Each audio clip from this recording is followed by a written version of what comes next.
السلام علیکم. میرا نام محمد ابو بکر ہے. میں نے اس سے پہلے bachelor of science in accounting and finance کیا اور ابھی میں جامعۃ الرشید کلیۃ الشریعہ سال سوم کا طالب علم ہوں. میرا سوال یہ ہے کہ ماڈرن فلاسفی میں جس طرح ہم دیکھتے ہیں کہ جب کلرجی مین شپ سے لوگ باہر نکلے اور اسکیپٹسزم کے بارے میں سوچنا شروع کیا، جب اس چیز کو انہوں نے سوچنا شروع کیا تب انہوں نے دنیا میں ترقی شروع کی ہے. اور ہمارے جس طرح کہ آپ نے ابھی تھوڑی دیر پہلے ٹیکنالوجی کی اتنی زیادہ اہمیت کا بیان کی ہے، ہم لوگ ابھی تک اسی چیز سے پھنسے ہیں. اور سیکنڈلی جبکہ ہمارے اسلام میں بہت ساری تھاٹس ایسی ہوتی ہیں جو پری ڈیٹرمنڈ ہوتی ہیں، تو پہلے سے پری ڈیٹرمنڈ تھاٹس کو لے کے میں ایک تخلیقی ذہن کیسے رکھ سکتا ہوں؟ اور چونکہ ہمارے ہاں ابھی تک ایسی ٹیکنالوجیکل انوویشن نہیں ہوئی، جب وہ انوویشن نہیں ہوئی تو میں جو بھی کوئی نیا اقدام اٹھانے جاتا ہوں یا قدم اٹھانے جاتا ہوں اس کے بارے میں پہلے سے یہ آ جاتا ہے کہ فلاں چیز حرام ہے، فلاں چیز حرام ہے، فلاں چیز حرام ہے. تو اس چیز کو مد نظر رکھتے ہوئے ہم دنیا میں ترقی کیسے کریں گے؟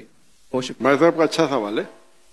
وہ کہہ رہے کہ جب ہم ٹیکنالوجی کا استعمال کرتے ہم دیکھتے کہ کسی ترقی کرتے، لیکن جب نئی جدید ٹیکنالوجی کا استعمال کرتے فتوے لگتے حرام ہے، صحیح ہے، نہیں ہے، غلط ہے. اگر آپ دیکھیں گے سائنٹیفک ہسٹری کو، جو 8th سینچری 9th سینچری 8ویں صدی 9ویں صدی ویسٹرنرز کہتے تھے ڈارک ایجز، مطلب اندھیرا کا دور. کون کہتے؟ یوروپین کہتے کہ ڈارک ایجز، اندھیرے کا دور. لیکن اگر آپ ہسٹری پڑھیں گے تو مسلمان چوٹی پہ تھے، اور اس پہ تقریر دیا میں نے 8ویں صدی 9ویں صدی میں جب ویسٹرنرز کہتے تھے ڈارک ایجز، ہم دنیا میں ترقی نہیں کرے. اس ٹائم اگر آپ کو سائنس کے بارے میں سائنٹسٹ بننا ہے تو آپ کو عربی جاننا فرض ہوتا تھا. تو کئی غیر مسلم سائنس کی تحقیق کرنے کے لیے عربی سیکھتے تھے. اور آپ اگر جائیں گے اور میری پوری تقریر سنیں گے تو father of chemistry, who's the father of chemistry؟ کون ہے؟ گیبر ویسٹرن نام. جابر ہے، جابر ابن حیان.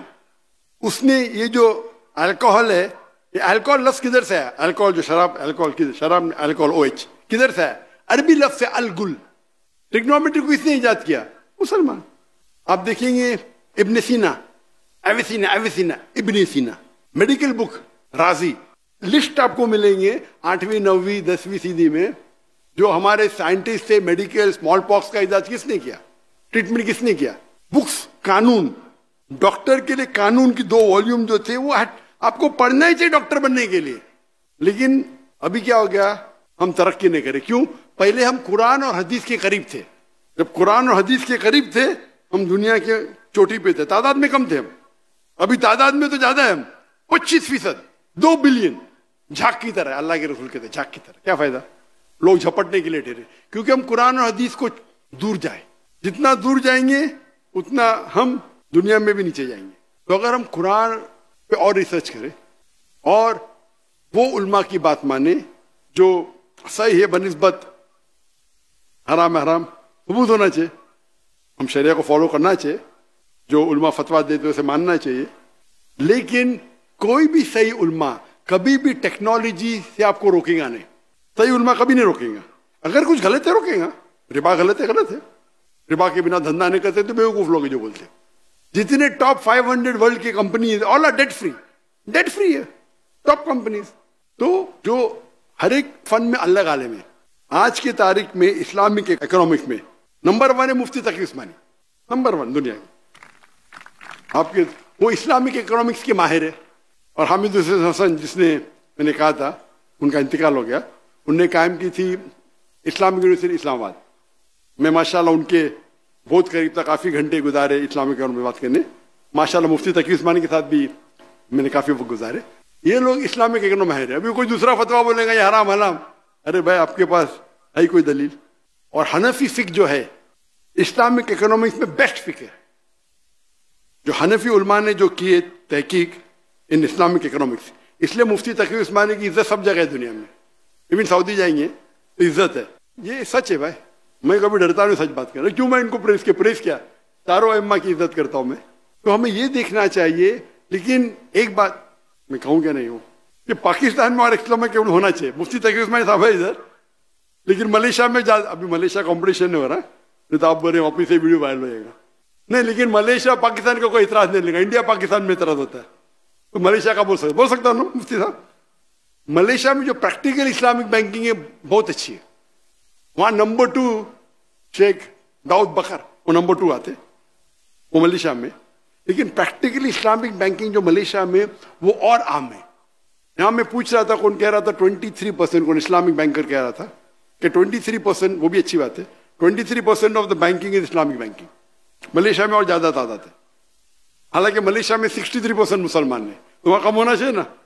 वहां गैर मुस्लिम भी इस्लामिक बैंकिंग करते, तो यहाँ मुसलमान 95-97% मुस्लिम है पाकिस्तान में, तो यहाँ क्यों? उल्मा आपके पास है, टेक्नोलॉजी है इस्लामिक बैंकिंग की, तो क्यों? तो खाना का गड़बड़ है ना। तो हम इस्लामिक इकोनॉमिक्स जो नहीं जानते बोलते हैं अरे इस्लामिक बैंकिंग कन्वेंशनल बैंक ऐसा है, चाहिए यहाँ से खाओ यहाँ से खाओ एक है। तो मैं बोला भाई आपको इल्म में तो क्यों बात करते भाई, उससे मुझे बोलते और वो क्या समझते कि मैं हाँ मिलाऊंगा, क्योंकि आखिर को समझ साइंटिफिक है, सूट बूट टाई वाला, बोलते ये तो इस्लामिक बैंकिंग बकवास है। मैंने कौन बोलता है? तो मैं जब आवाज खोलेगा तो उधर डर जाते। मैं बोला भाई आपको नहीं पता तो क्यों मुंह खोल रहे भाई, क्या आपने पढ़ी इस्लामिक इकोनॉमिक्स? नहीं पढ़ी तो क्यों बोल रहे, क्यों अपने आप को जहन्नम में डाल रहे, क्या आप मुफ्ती है क्या? हाँ बोलो, मुझे समझता है जायज है, खाली हाँ ये अलग बात है क्या बहुत से लोग इस्लामिक बैंकिंग के नाम पे मुसलमान को बेवकूफ बनाते, वो सही है, लेकिन there is something like Islamic banking ruling है। तो आप लोग, अगर मुझे पता इज्जत बहुत है मुफ्ती तक उसमें नहीं किया माशाल्लाह, लेकिन आप लोग सपोर्ट कीजिए। अभी अगर 25% बोले तो यहाँ 25%, यहाँ से ज्यादा परसेंट हो जाएगा इस्लामिक बैंकिंग का। मैं तो बेस्ट बोलता हूँ भाई लोन लो ही मत, बेस्ट है, ना रहेगी बात ना बजेगी बांसुरी। लोन लेने का तो इस्लामिक बैंक से लो, अगर मजबूरी है तो। लोन नहीं लेना बेस्ट है, मजबूरी है तो इस्लामिक बैंक से लो। तो इस तरीके से एक एक पहलू पे अगर हम तवज्जो दे और पूरा माशरा एक होगा, और अगर टेक्नोलॉजी बढ़ती है तो क्या करना चाहिए आपको सपोर्ट के लिए आप अगर शुरू करते हैं तो आप बड़ी मिसाल के तौर पे मुझे नया जवाब मिलता है। इस्लाम का उसूल है कि अगर एक आलिम फतवा देता है, अगर वो सही है तो उसे 2 सवाल, गलत है तो भी 1 सवाल। आलिम, आम आदमी नहीं। अभी आलिम के मतलब हर फन में अलग अलग आलिम है, हदीस का आलिम मुहद्दिस है, तफसीर का आलिम मुफस्सिर है, तो आलिम।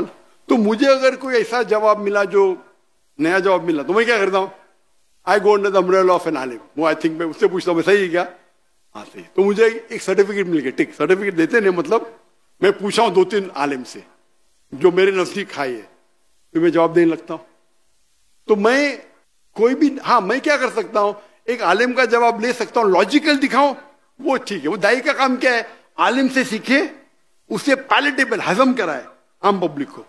इस्लामिक बैंकिंग के अगर आलिम लोग जो मशहूर है, जिसको फैजल अवार्ड मिला है, मैं उनको जानता हूं, इंडियन है, दो इंडियन को फैजल अवार्ड मिला है, King Faisal award for Islamic banking. एक है छापरा, उमर छापरा, और एक इंडिया के आई थिंक शेख निजामुद्दीन। वो जब मेरे तकरीर सुने इस्लामिक बैंकिंग के, doctor Zakir you are so strict, उनको फैसल अवार्ड मिला, मुझे नहीं मिला, उसके मुझे अलग मिला था, वही तो इस्लाम। तो मैं मेरी लेक्चर दिया, भाई सही है क्या, बोलते यू आर टू स्ट्रिक्ट। मैंने ये नहीं पूछा मैं स्ट्रिक्ट क्यों हूं, मैंने ये पूछा क्या मैंने सही है क्या। तो बोलता है भाई you are logical, you are true, but you are too strict. मेरा सवाल है कि मैंने लेक्चर दिया हूं इस्लामिक बैंकिंग पे, बराबर, इसमें कुछ गलतियां क्या, बोलो। बोलते आप बहुत स्ट्रिक्ट है। मैं स्ट्रिक्ट होना गलत बात हो, मैं तो कहता हूं मैं फंडामेंटलिस्ट हूं ना, मैं फंडामेंटल को पूरे जी जान से फॉलो करता हूं। तो अगर आप उस फन के आलिम नहीं है तो आपका फर्ज होता है कि आप आलिम से पूछो। तो आपको टेक्नोलॉजी पे जाने का है तो ऐसे आलिम से पूछो जो लोग उनकी इज्जत करते, उनसे बात करो, उनको फतवा जाहिर करने दो, क्या अलाउड है, सेफ, हाँ कि नहीं। तो ये बोलना कि सारे उल्मा आपको टेक्नोलॉजी रोकते, ये बिल्कुल गलत है। आप किधर हिंदुस्तान में जाओ, पाकिस्तान में जाओ, माशाल्लाह अच्छे उल्मा आपके पास है, सऊदी में जाओ, कुछ नहीं परहेज करके बोले करो लेकिन मुझसे फतवा मत लो, ये भी हिकमत है, करो लेकिन मुझसे फतवा मत लो। क्योंकि फतवा अलग होता है, तकवा अलग होता है। एक होता है भाई जरूरी है, तो हमारे मकासद शरिया में अलाउड है, फतवा तो नहीं सकते, लेकिन मतलब करो, मतलब आलिम ने आपके सिर पे हाथ रखा है, आप उससे फतवा मत लो, आप समझे ना। तो कुछ ऐसे पेचीदा सवाल होते हैं दावती मैदान में, तो आपको जरूरी है कि जो उस फन का माहिर है, मेडिकल कुछ किया तो ऐसे आलिम से पूछो जो मेडिकल डॉक्टर भी है और शरिया भी जानता है, आप समझे। तो आप अगर शुरू करेंगे तो उनको कॉन्फिडेंस में लो, हो सकता है वो आपको 2-3 राय बोलेंगे, उसकी बात मान लो, मे बी आपका 100% 80% तो काम हो जाएगा ना। نہ مجھے 100% کرنے کا 80% تو کرو. تو اس طریقے سے ہمیں ساتھ میں لے کے چلنا تھے. انشاءاللہ اللہ آپ کے ساتھ ہوگا. Hope the answers the question.